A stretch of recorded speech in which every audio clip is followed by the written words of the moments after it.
Police ஸ்டேஷனுக்கு வந்து எங்களுக்கு வந்து இந்த மாதிரி நாங்கள் வந்து 10 நாள் தண்ணி வரல சார், அதனால வந்து தண்ணி ஏற்பாடு பண்ணி கொடுங்க, இல்லைன்னா நாங்கள் சாலை மறியல் பண்ண வந்துருவோம் அப்படின்னு எங்களுக்கு எந்த விதமான இன்ஃபார்மும் பண்ணல. அது வந்து சாலை மறியல் பண்றாங்க. நான் ஒரு 10 நிமிஷம் டைம் கொடுங்க, ஓரமா நின்று மற்ற பப்ளிக் 1.5 மணி நேரம் ஆஃபீஸ்ல இருந்து ஆளு வர சொல்லி உங்களுக்கு என்ன ஏற்பாடும் செஞ்சு கொடுக்கலன்னா நீங்க மறுபடியும் உங்களுக்கு ஒரு நிமிஷம் நானே தமிழ்நாட்டுல போலீஸ் ஸ்டேஷனுக்கு வந்து தண்ணியில எழுதி கொடுப்பாங்களா? உங்களுடைய கண்ட்ரோல் இனாம் மீனாட்சிபுரம் அப்படிங்கிற பகுதியில் நடைபெற்ற பொதுமக்கள் நடத்திய ஒரு மிகப்பெரிய ஒரு போராட்டத்தை பற்றி தான் இந்த காணொலியில் நம்ம பேச போகிறோம். விருதுநகர் மாவட்டம் சாத்தூர் தொகுதிக்கு உட்பட்ட ஒரு பகுதி தான், ஒரு ஊர் தான் இனாம் மீனாட்சிபுரம் அப்படிங்கிற அந்த ஊர். அந்த ஊரில் அங்கே இருக்கக்கூடிய மக்கள் கிட்டத்தட்ட 15 நாட்களாக தண்ணீர் இல்லாமல் திண்டாடிட்டு வந்திருக்காங்க. குடிதண்ணீர் அந்த ஊருக்கு வராமல் நிப்பாட்டி வச்சுருந்துருக்காங்க.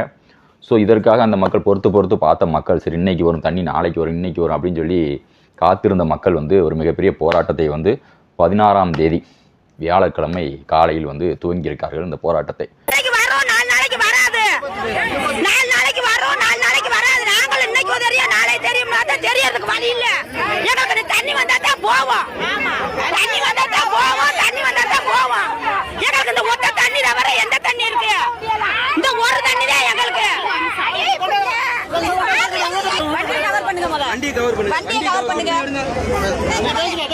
காலை 6 மணிக்கு வந்து பக்கத்தூர்ல துளுக்கங்குறிச்சில போய் தண்ணி எடுத்து சோறாக்க வேண்டியதா இருக்கு. பச்சை பிள்ளைய வச்சிருக்கேன், வீட்டுக்காரர் வெளியூர்ல வேலை பார்த்தாரு. எப்படி சார் நான் போய் தண்ணி எடுப்பேன்? தெருக்கு எங்களுக்கு உப்பு தண்ணி வசதி இருக்கா? எதுவுமே எங்க ஊர்ல கிடையாது. 10 நாளைக்கு ஒருக்கா தண்ணி வருது, அதுவும் 1/2 மணி நேரம் வருது. எங்க சார் நாங்க போவோம்? இல்ல நாங்க எதுவும் வரி கட்டாம இருக்கோமா? தண்ணி வரி எதுவும் கட்டாம இருக்கோமா? இந்த வண்டி வச்சுட்டு எங்க ஊர் மீனாட்சிபுரம் தண்ணி எடுக்க போற துளுக்கங்குறிச்சி இந்த வண்டியில போய் ஒரு வான பக்கத்துல ஆளுகளை கூப்பிடா தூக்கி வச்சு வர வேண்டியதா இருக்கு. இதை கேள்விப்பட்ட பசுமன் மக்கள் தேசிய கட்சியோட நிறுவனர் தலைவர் அண்ணன் கே நிசைகராஜா தேவர் அவர்கள் களத்துக்கு காவல்துறையிடம் பேசி, அதன் பிறகு வட்டாட்சியரிடம் பேசி, கலெக்டர்கிட்ட பேசி அந்த பகுதி மக்களுக்கு குடிநீர் பிரச்சனையை தீர்த்து வச்சிருக்காங்க. அந்த பகுதி உடனே தண்ணி வர்றதற்கும் ஏற்பாடு பண்ணியிருக்காங்க.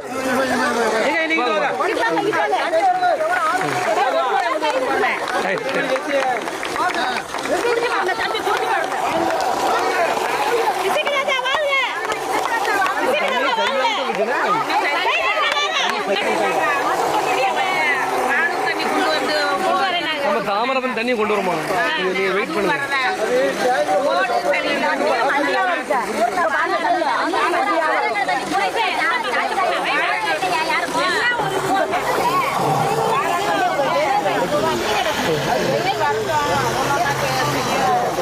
சொன்ன வாக்க தம்பி காப்பாத்தி கொடுக்கணும். ஆமா நீங்க காப்பாத்துங்க.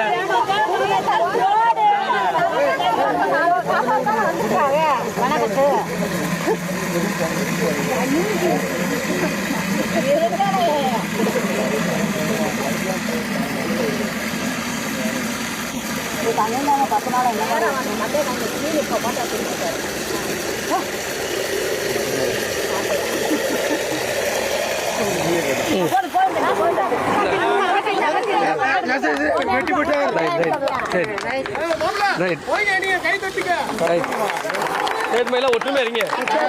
இதே மாதிரி நீங்க ஒற்றுமை சாதிக்கலாம். இதே மாதிரி ஒற்றுமை இருந்தீங்கன்னா எதனாலும் சாதிச்சிடலாம்.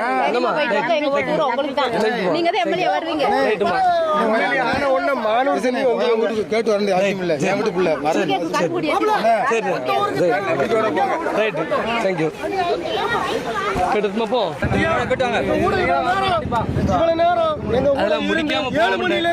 வாக்கு கொடுத்துட்டோம், சாப்பிடாம வாக்கு கொடுத்து எங்க இதை காப்பாத்துங்க. ரொம்ப நன்றி. ஓட்டு தான் உங்களுக்கு தான். கண்டிப்பா மீனாட்சிபுரம் சார்பாக ஓட்டு போற உங்களுக்கு தான். எல்லாம் ஒற்றுமையா மட்டும் இருங்க. நீங்க எல்லாம் ஒற்றுமையா இருங்க. உங்களுக்கு ஓட்டு ஊர் உங்களுக்கு தான். நீங்க தான் எம்எல்ஏ ஜெயிச்சு வந்துருவீங்க. இதுக்கு ரொம்ப சாப்பிட்டு தூங்குங்க. பாருங்க நீங்க செவனி சாப்பிட்டு மாறி கூட செவனி அக்கா கொஞ்சம் இருங்க. எங்க ஓட்டு உங்களுக்கு தான். ரைட்டுமா, அண்ணே போய்ட்டு வரணும். ரைட்டுமா, थैंक यू. ஆமா இதுல ஏறிக்கல ஒண்ணு குறாலி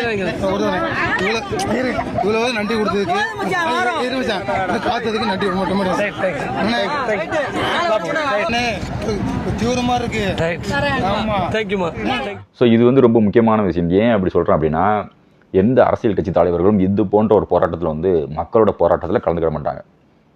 இது மாதிரியான ஒரு போராட்டத்துக்கு எந்த அரசியல் கட்சி தலைவர்கிட்ட வந்து ஒரு அறிக்கை கூட வந்திருக்காது. மக்கள் ஒரு போராட்டம் நடத்துகிறாங்க அப்படின்னா இந்த மாதிரி தண்ணி பிரச்சனை வந்து எத்தனையோ கிராமங்களில் இருக்குது. ஆனால் இந்த மாதிரியான ஒரு பிரச்சனைக்கு ஏதாவது ஒரு அரசியல் கட்சியிலிருந்து ஒரு அறிக்கையை, ஒரு கண்டனம், இப்படி ஒரு மக்களுக்கு 15 நாளாக தண்ணி இல்லாமல் இருக்காங்க, யாராட்டும் ஒரு அறிக்கை கொடுத்துருக்காங்களா? திராவிட கட்சிகளாக இருந்தாலும் சரி, தேசிய கட்சிகளாக இருந்தாலும் சரி, புதுசாக ஆரம்பிச்சிருக்க கட்சிகளாக இருந்தாலும் சரி, யாருமே இந்த மாதிரியான மக்கள் பிரச்சனைகளை வந்து கண்டுக்கவே மாட்டாங்க. அவங்களுக்கு ஏதாவது ஒரு ஜாதி மோதல், 2 சமுதாய மோதல் அப்படின்னு இருந்துச்சுன்னா உடனே அறிக்கையை கொடுத்துருவாங்க. குறிப்பிட்ட சமுதாயம் பாதிக்கப்பட்டிருந்துச்சுன்னா உடனே அறிக்கை கொடுத்துருவாங்க. ஸோ இப்படி தான் அரசியல் கட்சிகளுக்கும் அதில் வந்து ஏதாவது வந்து சுவாரஸ்யம் இருக்கணும். தண்ணி பிரச்சனைனா அவர்களுக்கு வந்து சாதாரணமாக போய்விடுவது. ஏன் நாம் தமிழர் கட்சிகிட்டேருந்து கூட, சீமாட்டிருந்து கூட இன்றைக்கி ஒரு அறிக்கை வந்திருக்காது.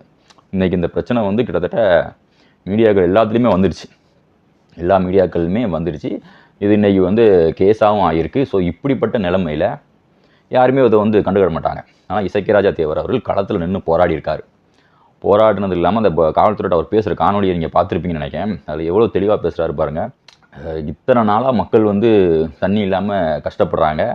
இப்போ தண்ணி இல்லாமல் கஷ்டப்படுற மக்களுக்கு வந்து தண்ணி கொடுக்கல அப்படின்னா அது நம்மளுக்கு அசிங்கம் இல்லையா, அவமானம் இல்லையா? அப்படி ஒரு அரசாங்கத்துக்கு வந்து அது அசிங்கமாக தெரியலையா அப்படின்னு அவர் வந்து மிகப்பெரிய ஒரு கேள்வியை உரைக்கிற மாதிரி அந்த களத்திலே வந்து கேட்காரு. அதாவது தண்ணி கொடுக்கறது ஒரு அடிப்படை தேவை, அதை கூட கொடுக்க முடியாமல் இருக்கிற நீங்கள் மக்கள் போராடுறாங்கன்னு மக்களை தடுக்கிறது எந்த வகையில் நியாயம்? தண்ணியை கொடுத்துட்டுல போராட்டத்தை நிப்பாட்டணும். அப்போ தண்ணி இல்லையா? அப்போ எவ்வளோ இடம் தண்ணி செழிப்பாக தானே இருக்குது. ஆனால் நிறைய ஊரில் பாருங்கள், தேவர் சமுதாயம் மிகுதியாக வாழக்கூடிய பகுதிகளில் தான் தண்ணி பிரச்சனை அதிகமாக இருக்குது. அதுவும் அந்த இனாம், மீனாட்சிபுரம் அப்படிங்கிற ஊர் பார்த்திங்கன்னா தேவர் சமுதாயம் மட்டும் கிடையாது, கிட்டத்தட்ட 4-5 சமுதாயங்கள் வாழக்கூடிய ஒரு கிராம பகுதி. அந்த பகுதிக்கு KN இசைராஜா தேவர் அவர்கள் எந்த ஜாதி சமுதாயம் எதுவுமே பார்க்காம களத்தில் நின்று போராடி இருக்காருன்னா அதனால தான் முதல்ல இருந்தே பதிவு பண்ணிட்டு வரேன். இசக்கிராஜா தேவர் அவர்கள் மக்களுடன் மக்களாக நின்று போராடக்கூடிய ஒரு தலைவர். அவரை வந்து ஏதோ இந்த ஜாதிக்கு மட்டும் சொந்தமானவர், இந்த ஜாதிக்காக போராடக்கூடியவர் அப்படின்னு குறுகிய வட்டத்தில் மட்டும் நீங்கள் அடைச்சிடாதீங்க.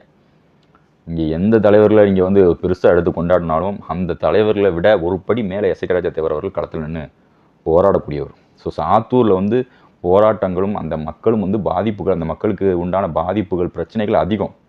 ஸோ உங்களுக்கு போராடக்கூடிய ஒரு தலைவர், ஒரு போராடக்கூடிய ஒருவருக்கு நீங்கள் அதிகாரம் கொடுக்க வேண்டும். அந்த மாதிரி இசக்கிராஜா தேவர் அவர்கள் அந்த தொகுதியில் MLA-வாக ஆகும்போது கண்டிப்பாக உங்களோடு நின்று எல்லா விஷயத்துக்கும் போராடுவார், எல்லா விஷயத்துக்கும் குரல் கொடுப்பார், மக்கள் பிரச்சனைக்கு. அதை களத்தில் இன்னைக்கு வந்து பார்த்துருப்பீங்க. அவரோட போராட்ட குணத்தை, அவர் பேசக்கூடிய அவரோட பேச்சுக்களை, மேடையில் பேசுகிறது மட்டும் இல்லாமல் களத்தில் நின்று பேசக்கூடியவர் தான் தலைவர். நிறைய பேர் வாட்ஸ்அப்பில் நின்று பேசிகிட்டு இருப்பாங்க.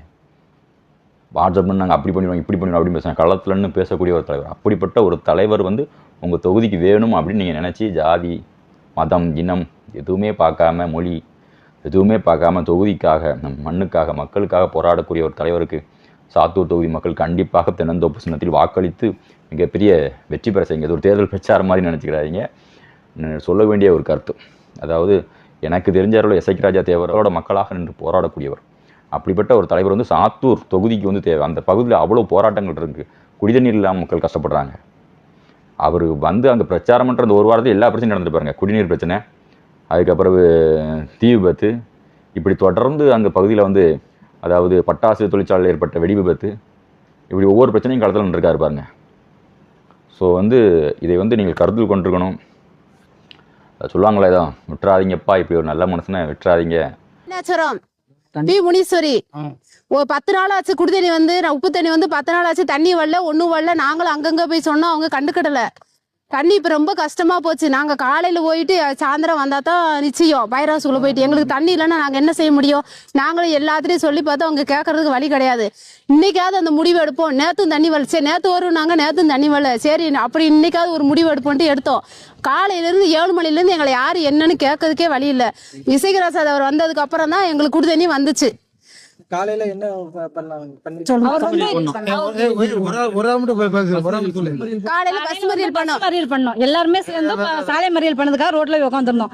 யாருமே வரல. நாங்க போலீஸ் கம்ப்ளைண்ட் பண்ணிட்டு தான் போய் உட்காந்துருந்தோம். அதுக்கப்புறம் இசக்கிராஜ் அண்ணா வந்து சரி நம்ம இதுக்கு வந்து என்னென்ன கேட்போன்னு வந்து நின்னதுக்கு அப்புறம் ஒவ்வொரு கட்சிக்காரெல்லாம் உள்ள வர என்ன வரணும், அவர் எங்களுக்காக வந்து நிக்கிறாருன்னா ஒரு ஆளோட நிப்பாட்டி இருக்கணும். அதை விட்டுப்புட்டு எல்லாம் வந்து பிரச்சனை பண்ணதுக்காக யாரும் வரணும்னு அவசியமே கிடையாது. அவசியம் இல்ல 10 நிமிஷம் ஆச்சு இன்னைக்கு இன்னைக்கு வரைக்கும் எங்க கூட இருந்தா எங்களுக்கு தண்ணி ஊத்துற வச்சு 5 வருஷம் இருங்க 5 வருஷமா இல்ல 5 வருஷம் இந்த மீடியாவும் வரல யாருமே சேர்மன் அவர் ராமராஜ் பாண்டியன் அவர் கவுன்சிலர் ஏடிமிக்கே தான். இன்னைக்கு நான் மோட்டர் வாங்கிட்டு மாட்டிட்டேன் அப்படிங்கிறாரு. பிடிஎம்மா வந்து எங்க கிட்ட தான் பேசணும். எதுக்கு தனியா கூட்டு போய் பேசணும்? மக்கள் குறையத்தானே தீர்க்க இருந்தா பிடிஎம்மா எதுக்கு கூட்டு போய் அவங்க தனியா பேசணும்? எங்கிட்ட தானே குறைய கேட்க வந்தாங்க, எங்கிட்ட தான் பேசிருக்கணும். அது தப்பு. நாங்க குடிச்சு போட்டு தண்ணி திறந்து வச்சு போயிருக்காரு. ஒரு டீ கூட குடிக்காம எங்களுக்காக இருந்தும் தண்ணியை திறந்து விட்டுட்டு இப்ப போயிருக்காரு. ஒரு தண்ணி கூட குடிக்கல. ஒரு வேட்பாளர் தண்ணி கூட குடிக்கல. 10 கணக்கு கூட காலையில 7 மணிக்கு வந்தாலே மதியம் இப்ப மணி என்ன 2 மணி தண்ணியை கொடுத்து போடுறதா 2:10 மணி. இப்ப வரைக்கும் ஒரு வேட்பாளர் எங்களுக்கு வச்சுட்டு களத்தோட கலதமா எங்களுடைய உணர்வுகளை புரிஞ்சு எங்க கூட நின்னு மக்களோட மக்களா நின்னு ஒரு தண்ணி பிரச்சனை காய்ச்சிட்டு மக்களுடைய அடிப்படை தேவைகளை காய்ச்சிட்டு எங்களுடைய பிரச்சனை தீர்வு இங்க ஒரு ஜாதி மட்டும் கிடையாது. இங்க 4-5 ஜாதி இருக்கும். இருந்தாலும் அவ்வளவு ஒத்துமையா நேரம் இருந்துட்டு எங்க ஓட்டு கூட அவருக்கு தான். சசிகலா தேவர் வாழ்க.